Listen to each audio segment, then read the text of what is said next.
I'd like to show you why knowing your why is the start of your journey. Without a strong why, it can be so difficult to reach your maximum potential. My name is Dr. Jason Ballara, and every week I meet with real estate investors and mindset specialists that are taking action in order to build a life according to their own terms. We will break down what drives successful people and allows them to achieve at such a high level. If you are a professional wanting to break through, or simply someone that wants to hear an inspiring story, the Know Your Why podcast is made for you. Hi everyone, I'm Jason Ballara, and this is the Know Your Why podcast. Today I'm here with Ligia and Mike Deaton. Ligia and Mike, they found each other as perfect partners in business and life. 2016, they were leveraging decades of experience in Fortune 50 multinational companies, and they chose to stop trading their time for money and become entrepreneurial partners. So I think this will be a much better told story coming from both of y'all's mouths. So we'll do that. But first of all, I just want to thank you for coming on the podcast. I really appreciate your time. Yeah, thank you. We're excited to be on and share our story. Awesome. Well, then why don't you go ahead and get started? Start wherever you like, as much detail as you like. I'm very interested. I was born in no, it's okay. No, gosh, our story. So, I think I'll speak for me. I grew up in a very middle-class, mainstream. I was born in Fort Worth, Texas. I don't know if we were middle class, maybe lower. I mean, my parents, we moved a lot. Just they were house flippers before house flipping was a thing, really. And I grew up largely in what I think many people would identify with as the quote unquote normal American path, right? You grow up, you go to school, your parents encourage you to get good grades, you go to university, you get out, you join the workforce, working for a company, and without just spending too much time or glossing over too much. I mean, I spent a few decades climbing the corporate ladder. I started in manufacturing in a high-tech company, Motorola, who, at the time that I started, they were, a dominant electronics company. And I kind of transitioned after a few years into Nokia mobile phones when Nokia was king of the mobile phone world. And was working there for many years. And I kind of did that for many, many years. I had an opportunity at a tumultuous time in my life. So in 2006, I separated from my first wife at the time, was going through a lot of personal turmoil, felt like a big failure in terms of my personal life and having that not work out. And I got an opportunity to work overseas and in an expatriate contract with Nokia, starting a factory in Romania. And so that's where Ligia is from. And I will pause and let you give a little bit of your background, if you like. Well, I was born in Romania in 1975, and I grew up in communist Romania back then. I was 14 when the revolution happened and Ceausescu was killed. But it's nothing really entertaining about my story. I grew up there, and then I started working. When I was 18, I started having a couple of jobs, and sometimes the most I had like 3 jobs. I worked very, very hard. And then I started working for Nokia in 2006, and 2006-7. That's when I met this handsome guy. And I remember back then when I was the executive assistant for the GM. And he was telling me, oh, there is this like handsome dude that's coming from America. I need you to take care of him and kind of show him around. And I remember when I saw Mike first time in in a conference room. I was like, oh my God, I could just fall in love with this guy, like right here and right now. It's just love at first sight, I think, for me, obviously. So two interesting things there I want to highlight. So one, Ligia is very humble and she just glosses over that whole, oh, my background wasn't very interesting. I mean, for most people, we have no idea what it's like to grow up in under a communist dictator and go through, all of that. So that's, I wasn't going to let that go. Oh, it's not very interesting. I'm like, it might be the most interesting story that I've ever had on the podcast. Yes. So yes, exactly. I was like, let's not pretend that that's nothing. Yeah. Please don't. Yeah. Cause it's it's fascinating for a lot of people, right? It's just something that none of us have an experience with, thankfully.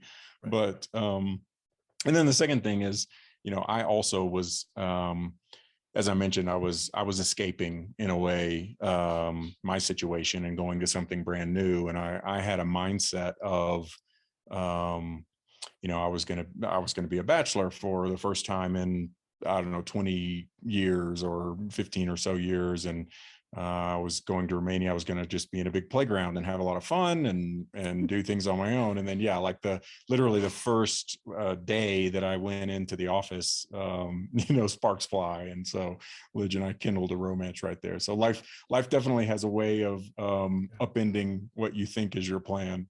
Yeah. Oh yeah. No, I have a similar story.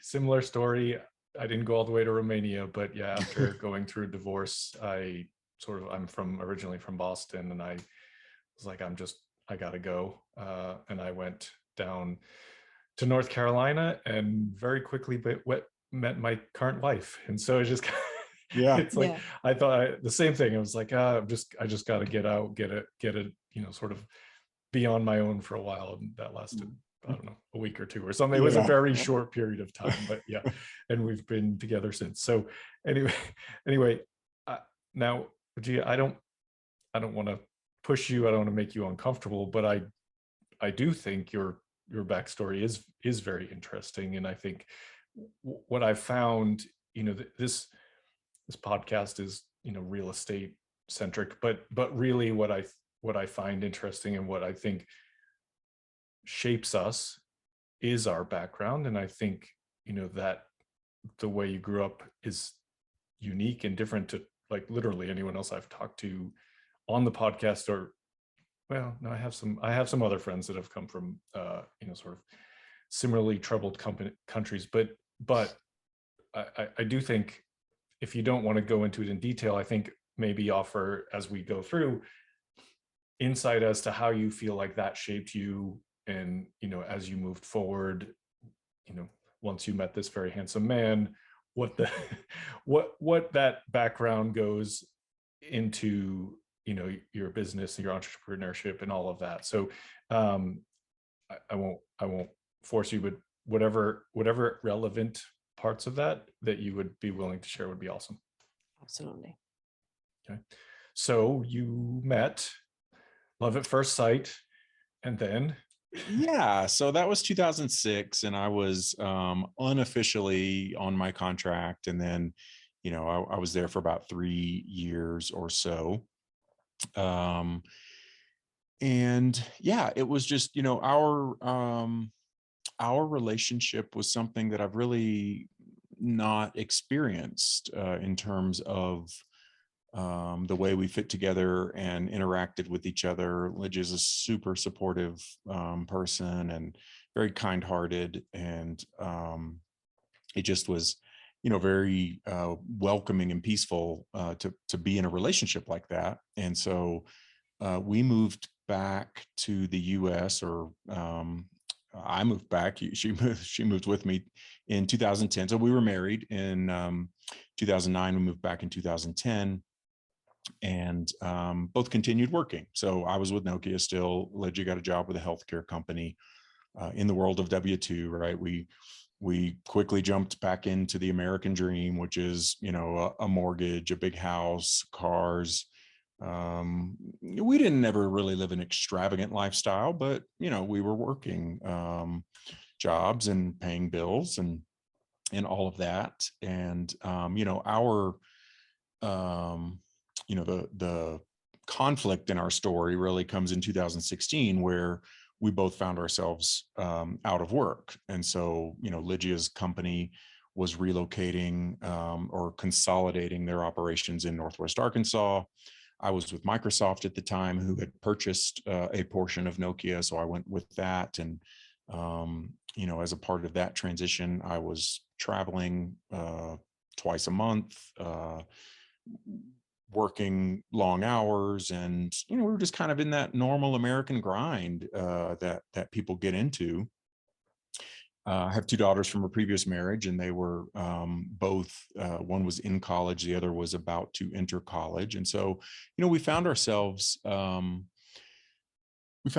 an interesting place in life where we were challenging what do we want out of life? And did we want to, in fact, go back into corporate America and working for someone, and not pursuing what our dreams were, which at the time, I don't think we even really had stepped back and to think about what our dreams were. And so, because, like most people, we just get busy living day to day and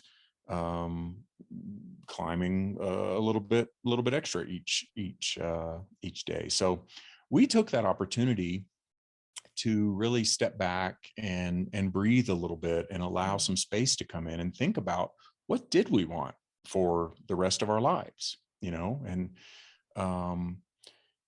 as with almost anybody, I would imagine, when you take the time to introspect, and if I like to, we do an exercise sometimes when you fast forward in life, right? And you look back from either your deathbed or like a late in life celebration or something. And you think back on what you want to think back on your life from that perspective. It's never, I got the Mercedes I wanted, or, we lived in a certain kind of house. It's always about the relationships you have and the experiences that you had. And so, we came to a point where we really felt like, we actually enjoyed spending as much time as possible with each other. So we wanted to spend as much time as possible and to be able to travel. We love to travel. We love to have new experiences, to foster relationships. And so, we can get into it a little bit, but that started our journey into real estate and into the world of entrepreneurship. And we agreed with one another that we would just take the opportunity to at least pursue something different. And if it didn't work, then okay, we'd get jobs again or do something, right? So there was this floor underneath us where we said, okay, let's give it a try. And worst case, we go back to work, get jobs, and kind of do things there. But that was really our pivotal moment, I would say, where life changed, and not only did it present us with options, but we stepped forward into those options and decided to give that path pursuit.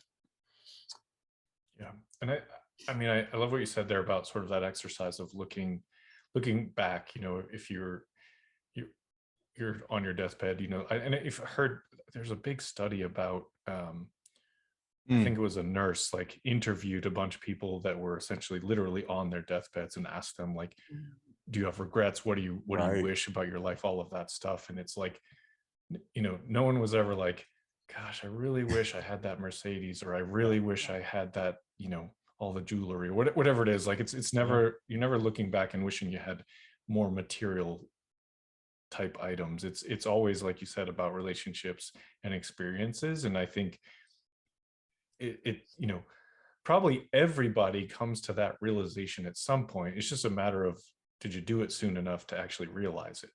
And fortunately for you folks had a sort of an event, in terms of your corporate careers, and so it came down to actually making that decision. So it is very easy to get caught up in, especially if you're successful like yourselves, like there's nothing wrong with sort of being successful in corporate America. Like that's a lot of people are very happy with that, and that's fine. Yes. But sometimes, you do sort of get to that point where it's like, okay, but what do I want to do? What do I really want to do? What do I really want my life to look like? What do I really, what kind of impact can I have? And any of that stuff. So, when you came to that realization, like what did you do? What steps did you take? Yeah. So, I mean, I think ultimately what we all want is time. We want time. When we get to that point in life, you're wishing you had time to do X, Y, or Z, or all of it, or whatever. Right. So, once we came to that realization, we started thinking about exactly that. Like, okay, now what do we do with it? And so, at that moment, another confluence of life was we had revisited Rich Dad, Poor Dad, which I would say 99% of all real estate people involved in any kind of real estate have some Robert Kiyosaki story, right? They've read Rich Dad, Poor Dad, and it kind of their light bulb moment for a lot of people. Right. And so, but that had us thinking about cash flow and finding opportunities to either invest in or own businesses or something that just generated cash flow. And that became, the seed in the back of our minds in terms of what we could do. And that was before we found ourselves out of work, but we just hadn't acted because we were working. And so also maybe about a year before, in 2015, I would say, I did start exploring what could other options be. And I started listening to a lot of podcasts and doing some research and thinking. And in the course of all of that, I had heard a couple of different people who had been doing vacant land investing / flipping, if you will.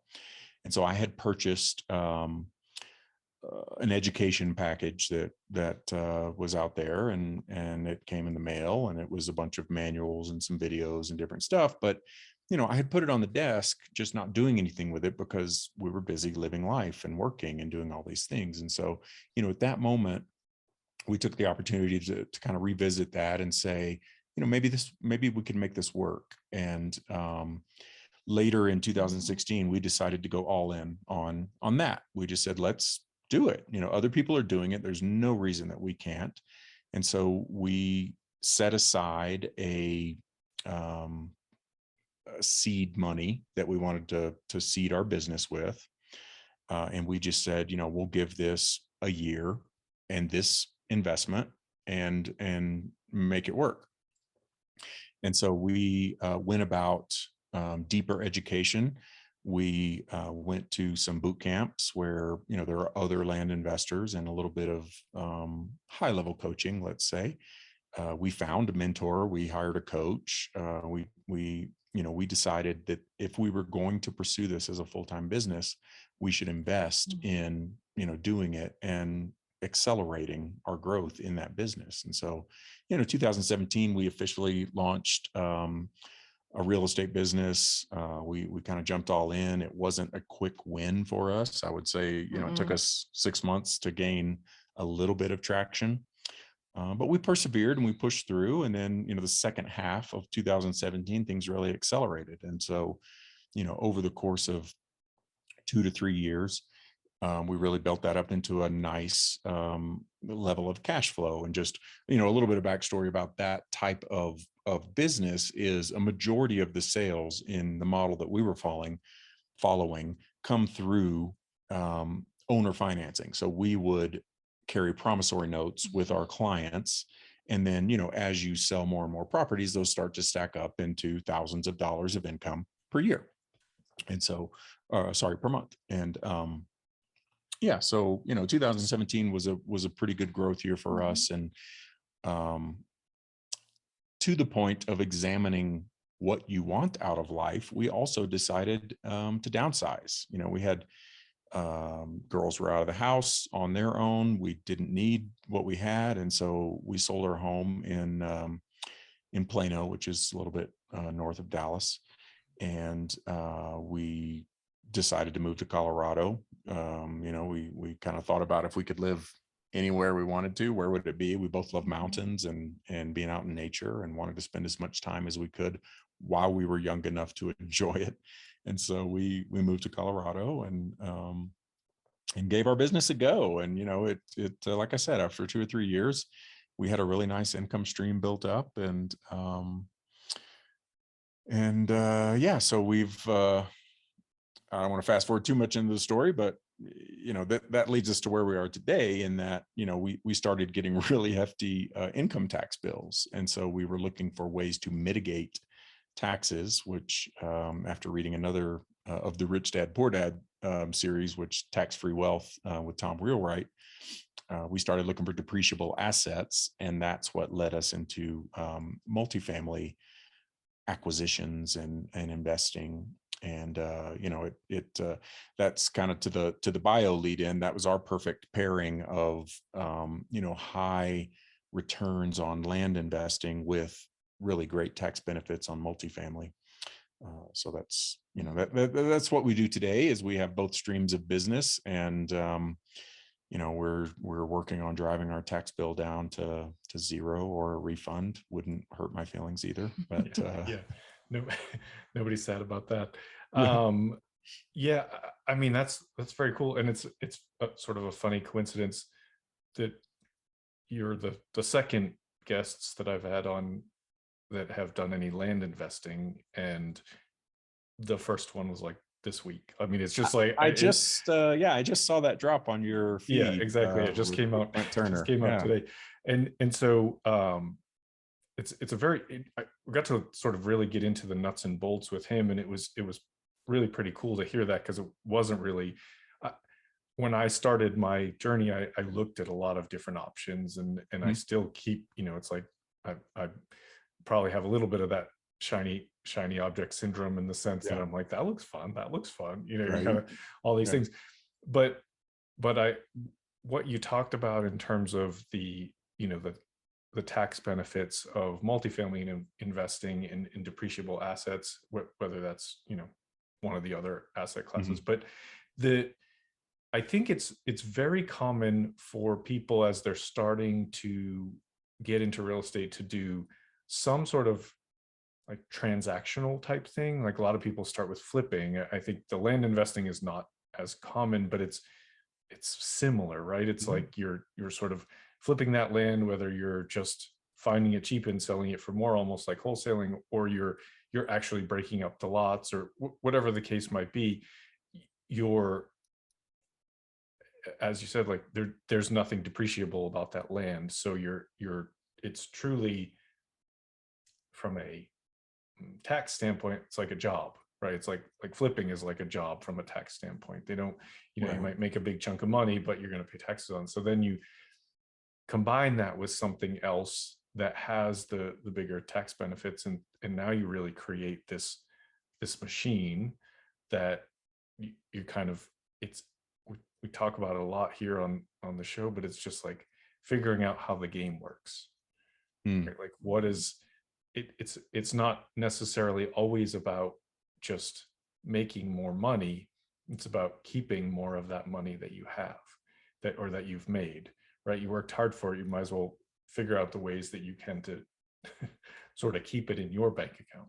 Absolutely. Yeah. And, exactly that. So, in reading Tom Wheelwright's book and a little bit of his material, the government uses economic policy to steer social and business behavior, right? So they give certain incentives to certain tasks and activities, and they are harsher on others, right? They want to encourage, and housing is something that is in the nation's best interest, to have a lot of safe, affordable housing. And so that's one of the areas where you can reap good benefits, and those generally come in the form of tax breaks. And so, yeah, I mean, if you can and are able to take advantage of it and provide a service to the nation that the government says, we value this, then yeah, take the benefit. And many people do it, and it's so that's kind of where we came to, and yeah, it's been great so far. And yeah, it's. How do you maybe break down the distribution of your business? Like, what are you actively doing the land investing and then passively investing in multifamily, or are you active in both? Like what is your strategy? What's your sort of, what do your days look like at this point now that you can control them? Yeah, so the land is it's a pretty active business. At least the way we run it, you can run it more. And we know several people who run theirs more like a business where they have employees or contractors and steer certain things. We enjoy having real estate professional status, which allows us certain other benefits and being able to take, much more depreciation than a person with a normal W-2 job or something, right? So we take a pretty active role in life today. Ligia runs 90% of the land business. She kind of steers it. She runs the deals. And we've started multifamily almost 2 years ago. And I've kind of taken a heavier upfront load in that. And in the multifamily, our journey has been largely, we started passively. We invested in a few deals as LPs or limited partners where we just invested. And, we got to understand the language of multifamily and commercial real estate, how deals are structured, how they work. And then, after that, we joined more as active general partners, where we got to see a little more of the deal structure and how things work in terms of investor communications and raising capital and putting in risk capital and all of that. And then late last year, we advanced a little further, and we were the lead sponsors on our own acquisition. So we kind of ran everything. We formed a team. We found worked with the legal team. We worked with the lenders and just did it more end to end. And so we've progressed, and at least in terms of multifamily, we're still a hybrid. We like to invest passively when we find good deals, but we're actively sourcing and raising capital. And really, I would say in the world of multifamily, more so than land, we also try to have a mission of service. We like, in terms of running our business, we like to feel like we provide value as much as possible. And so, in land, it's about bringing and making it more accessible to a broader swath of the public. And so we owner finance a lot of things. We try to give very friendly terms. We get to know our clients. We work very intimately with our clients. We have a lot of people that run into trouble, right? They can't make payments for a little while. So we'll try to restructure loans and do things and really work hard to provide a very valuable service. Same, you mentioned there are other ways to take depreciation, self-storage, mobile home parks. There's all kinds of commercial real estate where you can do that. One of the things that attracted us to multifamily was the fact that, especially the way our approach is to find more value add type multifamily properties where they're either run down or they've just lacked attention over the years. And we can then come in as owners and infuse or inject a bunch of capital to improve the living conditions of the community. And so in that way, we give back to the community through higher living standards, but then we also are giving good returns to our investor base. And so, for us, it's a super rewarding business to go about in that way. And so, we try to view our businesses in giving back. And, to the theme of your podcast, that's very much a part of our why, is really wanting to serve and to give back and to, leave the world a better place than when we came in it. Just, that doesn't have to be magnanimous type thing. It can be little day-to-day things, but at least doing something to feel like you're making a difference as you walk across the earth and spend your time here. Yeah. No, I think we were, for people listening, we were all just at the same conference, the Best Ever conference. And one of the things that struck me about the conference was the number of people that were speaking that talked about like their impact, right? That they're they reach a point in their investing where it's kind of, there's more than enough money. Like it's not hard to no longer trying to replace a W-2 job. It's like, what can I do? What good can I do with this? And I thought that was really very special and inspiring to see in some of those speakers that, it's like that you can see how clearly how successful they are, sort of on paper, but really what they're after at that point is just their impact on and giving back. So I think it's very cool to have seen that and sort of to hear that from you guys. I think that's really probably a good transition too. So usually I ask people a set of questions, and the first one is always, what is your why? So you may have sort of just answered that question. I don't know if you have anything else that goes into it, as far as what keeps driving you and what your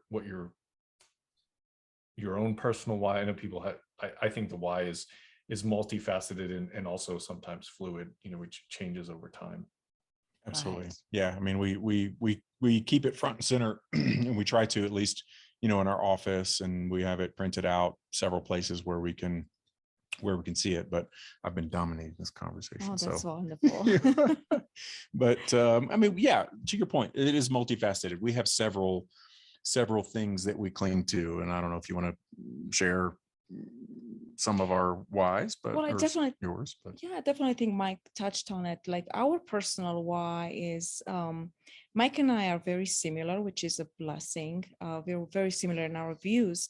We don't chase the next shiny object or the next, we don't want to accumulate stuff in this life. Our why is really be financially free, having financial freedom to spend the time in the way that we love and want to spend our time. And we love to travel, we love to spend time with each other. And I think that's, for us, that's our why. And also leave a legacy for our girls.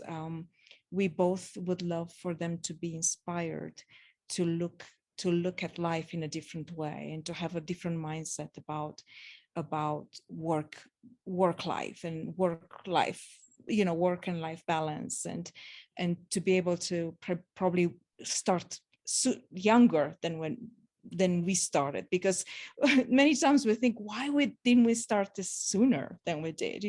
We were pretty, not old, because we're not old, but we were older than I would have wanted to start.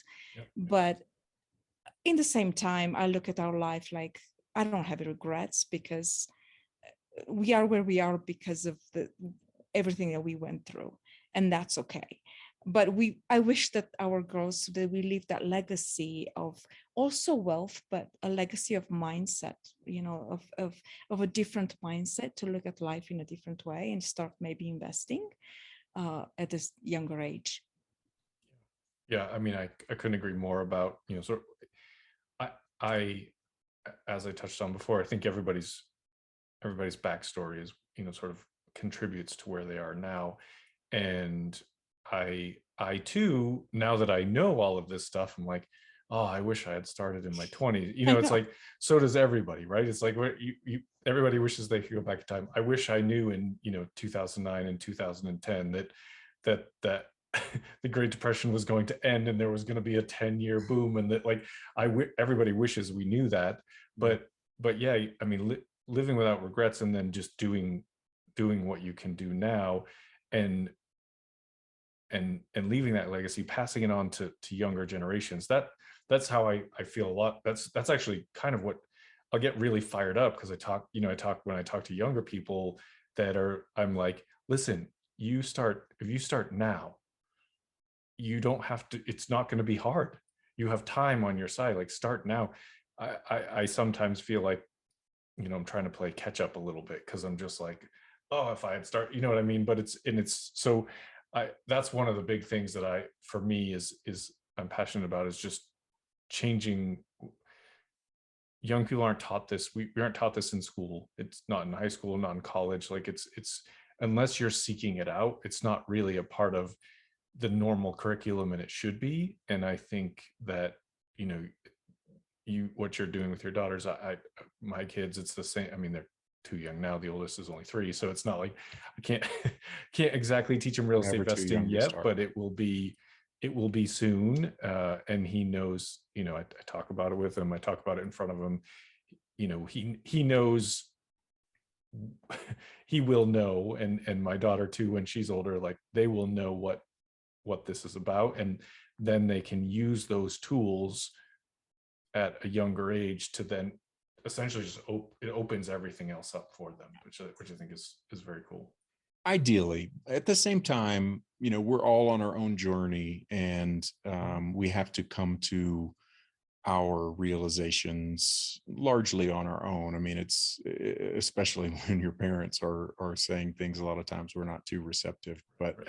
you know, exactly to Ligia's point, I think we are the sum total of our experiences, right? So like if I have moments where I think, gosh, if I had started earlier, I would have done this. But I mean, let's just call it the first half of my career was invaluable. I mean, I learned how to thrive in a workplace environment.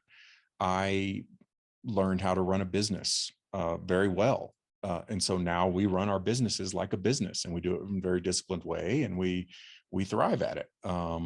You know, I learned a lot of skill sets that I apply today.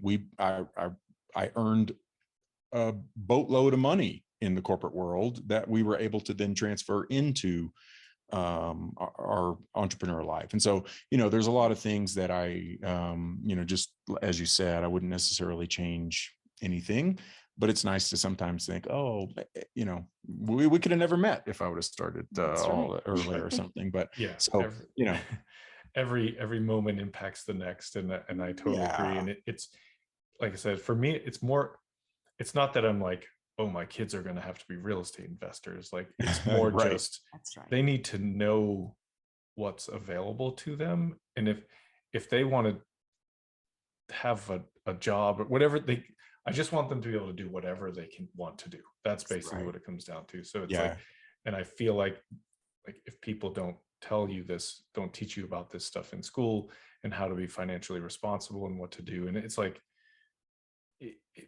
all of it adds up to where you are now. But I think if you can interject some insight there, then they can hopefully do some things with it, maybe just in conjunction with me. Maybe we just do it together as fun. I'd love to flip houses with my kids. Like I like building, I like that, and have done it on my own. And I hope someday just to do that, not even like as a job. I just want to teach my kids those skills because I think they're important.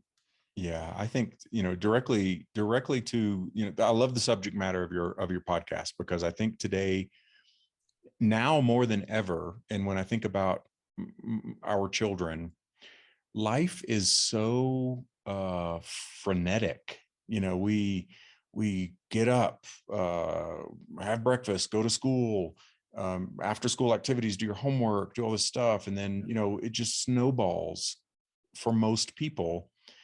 And we don't take that time to think about, what is my why and what do I want out of life? Because, you know, that is the foundation of it all. And if you don't stop to think about it, then you are just reacting, or you are the, you know, the subject of somebody else's why that, you know, they go. So like you said, whether it's real estate, or many people are fulfilled greatly by having a job and doing things, and there's nothing wrong with that at all, right? But it's just, are you doing it, and have you, you know, mapped out what is important to you out of life? And largely, or, you know, the majority of your time, are you getting closer to that, or is something taking you away from that? And so that's where, you know, that's probably the greatest lesson, or the greatest, I don't know if it's a lesson or a skill set or both, that we can instill in our children, is just to regularly stop, reflect, whether it's,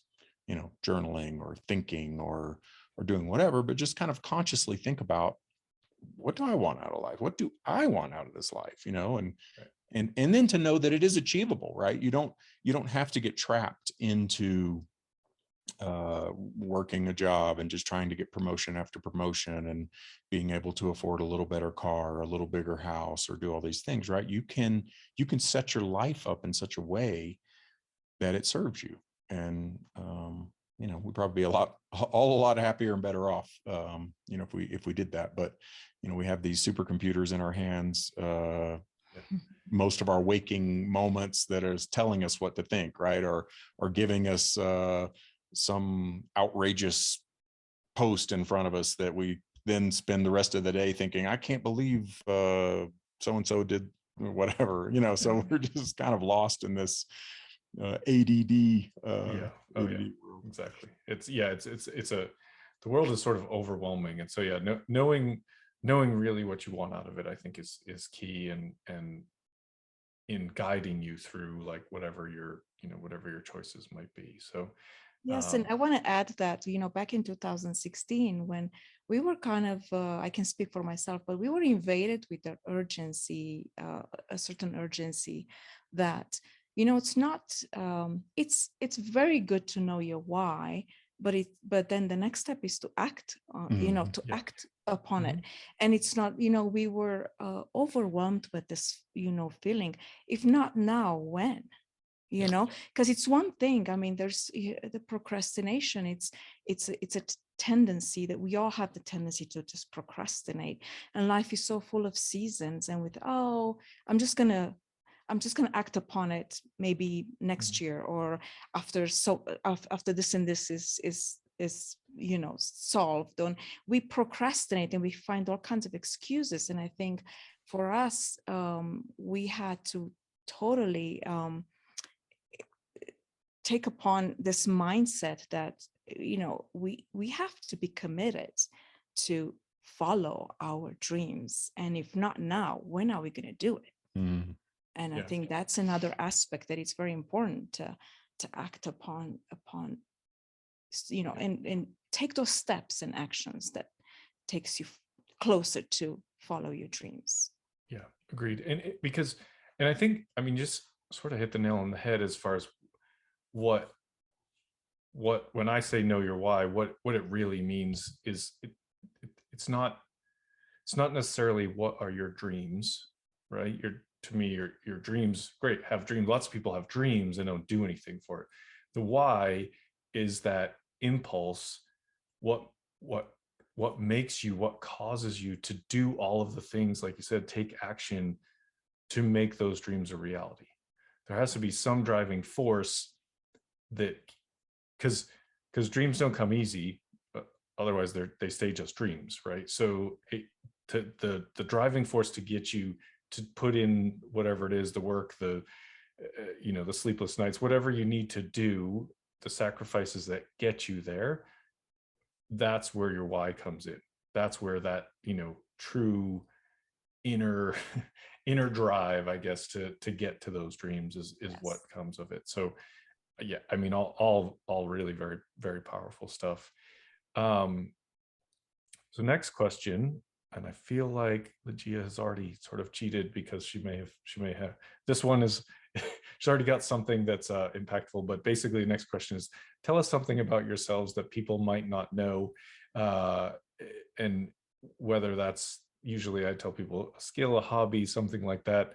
I feel like growing up in a communist country you may have already won this game, but if you if you each have something else that you want to put in there, that'd be great. Just something to let people know a little more about you. It's your turn. Oh, okay. Well, something we don't know. So I don't know, something we're passionate about.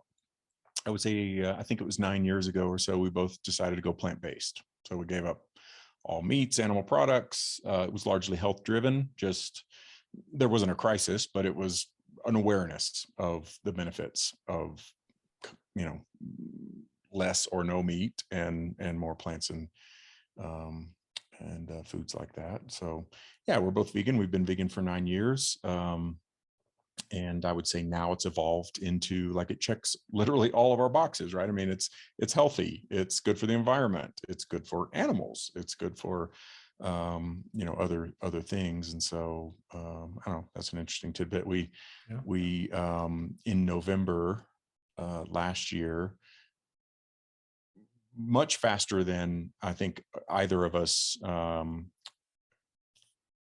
believed we could manifest it. It's been on our vision board for a while, but we were able to buy a house in the Colorado mountains, and we sit up here at almost 10,000 feet elevation, and we literally have 15 or more deer that just circle our house, and are here almost every day, all day. And then there's probably 50 turkey that just also they just flock out here together. So it's nice. I like to think that they feel who the friendly energy comes from. So they just park it here in our house and kind of camp out. But awesome. That's very cool. Do you have anything else, Ligia, you want to add? Yeah, superpower. Okay, yeah. What's your superpower? Next thing is, what is your what's the best way to reach you when people hear this interview? How would you like people to reach out to you? And we'll put whatever you want in the show notes. Sure. So our multifamily business is Deaton Equity Partners, and you can find us at DeatonEquityPartners.com. If you go to /freedom, we've put a landing page together that kind of has a lot of our stuff. So we have, if you're interested in land investing, we have a very high level overview of how that works, as well as some resources that people can go explore more. We have a similar primer on multifamily and multifamily investing. Our contact information is on there. So if anybody's interested in real estate, or if you're just interested in exploring how you can take action on achieving your dreams, whether it's, leaving your job or a side hustle or whatever, we absolutely love helping people transform their lives. And it doesn't have to be a big transformation, right? It can be just as simple as getting started with something. So contact information's on there, call, email, it really is what drives us. And so that's probably the best one-stop shop for everybody to go and kind of find. You can find our social handles there and all that stuff. So it's a good one-stop shop. Okay, perfect. Final question, and I'll let you each answer separately. What is one piece of advice that you would give to budding entrepreneurs, real estate investors, to encourage them to kind of reach the level of success that you have? I think the biggest thing for me, at least, and I speak from my perspective, is to audit your belief system and your mindset, what happens between your ears. Growing up in Romania, for instance, when we started our business, I had to really audit my money story. For me, money was scarce. It wasn't for me. It was for anybody else, but not for me. And I always felt like I'm not made for success. And so I had to fight with all these things. And I'm not, somebody else might not have to fight with this kind of mindsets, but I think we all have a certain money story. We all have a certain story about success and about entrepreneurship and about taking risks. And I think auditing the mindset and our stories about all these things, it's very, very important and very vital. Yeah, that's awesome. I love that. Wow, I don't even dare compete. Good luck following that, Mike. Yeah, that's awesome. That's a great one. And we do work on that. And I'll give a shout out to Carol Dweck and her great book, Mindset, which really I encourage anybody to read, because there's so many areas in our life that you don't think about in terms of relationships or parenting or education or money or whatever, that this fixed versus growth mindset. But for me, I would say anybody that has the seed of an entrepreneurship is take action. Just figure out how you can, daily or weekly, just take a little bit of action. Whether it's, I'm a burn the boats kind of a person. The 2016 event was critical for us because it allowed us to go all in. But a lot of people can do things in parallel, and should do things in parallel, quite frankly, because it's, if you can co-manage income coming in while you're fostering something on the side, it's, in my opinion, probably a better thing. But I would just say, start taking action. Just don't let opportunities go by. Go to conferences, pick up a book, call somebody, set up that LLC, whatever. Just, steady, consistent action, and you'll get there. Awesome. I love it. Well, that was great. I appreciate everything that you guys shared. I think a lot of great insight, and I'm very grateful to have now finally met you, even though we didn't get to meet in person. But thank you very much for coming on the show today.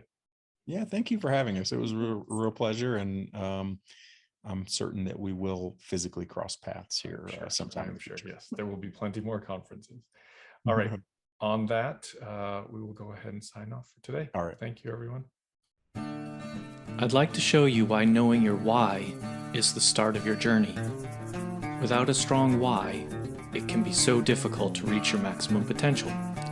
My name is Dr. Jason Ballara, and every week I meet with real estate investors and mindset specialists that are taking action in order to build a life according to their own terms. We will break down what drives successful people and allows them to achieve at such a high level. If you are a professional wanting to break through, or simply someone that wants to hear an inspiring story, the Know Your Why podcast is made for you.